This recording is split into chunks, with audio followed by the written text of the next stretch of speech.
Saan nga ba ako nagmula at kung saan ako nagsimula? Ako pala si Jason Samuela. Lumaki ako sa Leyte, pero pinanganak ako sa Quezon City.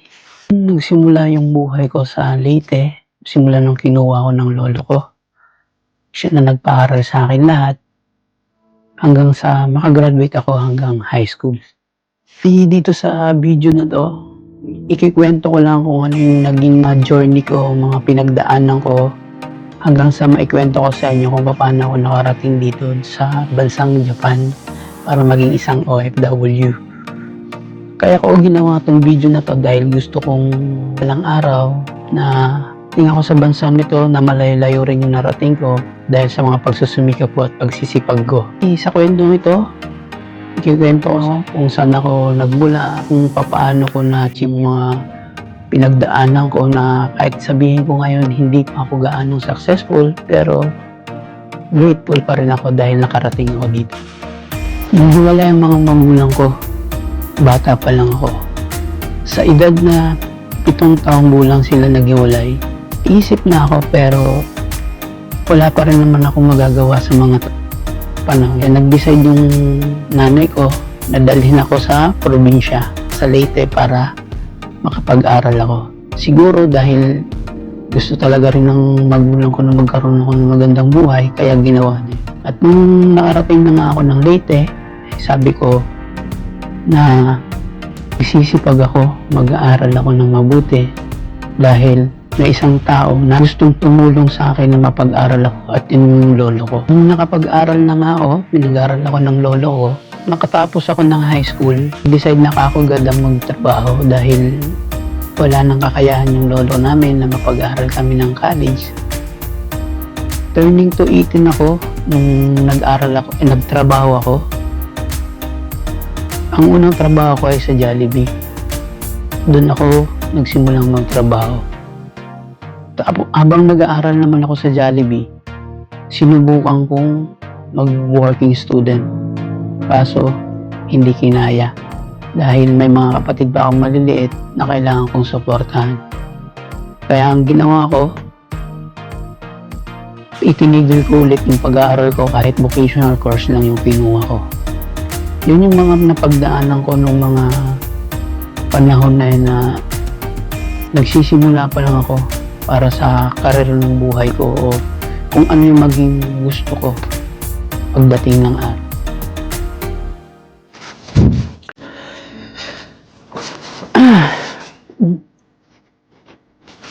Dito natin tutuloy yung video dahil may mga tulog pa dun sa dorm namin, baka nakaka-istorbo tayo.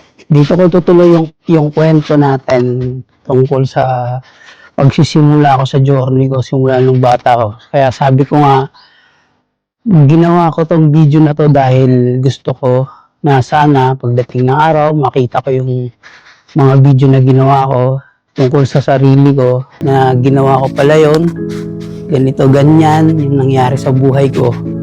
Gusto ko siya maging memorable, kaya ginawa ko tong video na to. Kaya dito ko rin itutuloy yung kwento na to. Doon ko kanina natapos yung kwento kung saan nag-apply ako sa Jollibee, yung first job ko na trabaho ko. Doon ako nagsimula at doon din ako naging matured dahil doon ko naranasan yung trabaho na talagang pag sinabing trabaho, dugot pawis mo talaga na standard yung ginagawa sa trabaho na yon. Kasi yung Jollibee, kahit sabihin natin fast food chain lang yan siya, yung standard na ginagawa dyan na trabaho ay international. Para sa hindi po nakakaalam dun sa background ng Jollibee, kapag nagtrabaho ka po doon, mahasa yung ano mo sa trabaho, yung disiplina mo sa trabaho, paano mo gawing standard yung trabaho mo. Kaya saludo ako doon sa mga nagtatrabaho sa Jollibee na naging stepping stone din nila.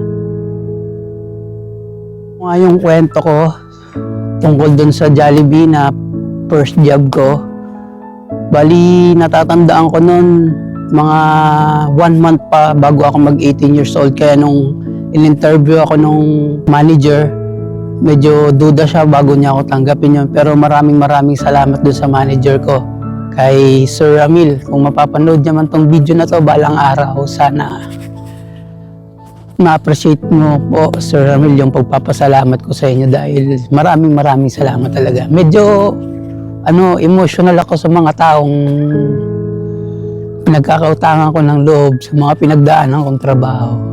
Kasi sa totoo lang talaga, yung mga tao na dumadaan sa buhay natin na nakakatulong o malalaking tulong ang nagawa sa atin, pag naalala natin sa mga paglipas ng panahon, talaga namang yung nagiging emotional ka. Kaya kay Sir Ramil, pag napanood mo tong video, maraming salamat sa iyo, Sir Ramil. Ikaw po yung nagbigay sa akin ng chance. Bigyan ako ng ganitong opportunity na binuo ko yung sarili ko sa first job na Jollibee. Dito nagsisimula yung kwento ko sa Jollibee na trabaho. Kaya maraming salamat kay Sir Ramil sa pagtanggap niya sa akin, sa opportunity na binigay niya sa akin. Hindi dahil din sa kanya, siguro hindi ako matututo, hindi ako mabubuo. Turning to 18 na edad, naging matured ako mag-isip, natuto. Medyo masasabi kong lumayo-layo na rin yung nararating sa buhay, pero hindi gaano yung parang magaan o sakto lang naman, pero dahil doon maraming salamat. Hindi po sponsor itong Jollibee na sinasabi ko dito sa video na to, pero naging malaking bahagi siya ng buhay ko. Kaya kung isa ka sa nanonood nitong video na to na taka pa, sana maging advice sa'yo or sa inyo ito na bata pa lang, nagsusumikap na, focus lang sa goal, huwag mapariwara. Kung ano yung may kabubuti para sa sarili, ay gawin na ng mas maaga. Kaysa sa huli mo na marirealize hanggang sa nagkakaedad ka na, tumatanda ka na, nagkakaroon ka ng realization, parang may konting pagsisisi sa sarili mo na kung bakit hindi mo ito ginawa. Sana pagdating ng araw na ikaw ma-realize mo kung ano yung mas makakabuti, makakaganda ng buhay mo, ay gawin mo na. Pagdududa o ayaw nating gawin natin sa ating sarili yung mga bagay na parang pumipigil sa atin. Dapat buo yung loob na natin, kasi wala namang mawawala sa atin kung gagawin natin yung mga bagay-bagay na yun. Alisin na natin yung takot natin, kasi ang kailangan lang naman talaga is kumilos tayo at saka gawin natin kung ano yung kaya natin gawin at makita natin yung resulta. Ganun lang naman talaga sa buhay. So, dito lang muna yung kwento ko. Sana subaybayan niyo pa rin yung kwento ko. At sabi ko nga kanina, kung isa ka nga doon sa isang bata na inikwento ko yung sarili ko, sana mag-advise sa'yo to, or sana maging inspirasyon na rin na sana pagbutihan natin dahil para hindi masayang yung mga panahon o araw. Galingan pa natin lalo. Ito lang ang masasabi ko sa kwento kong ito.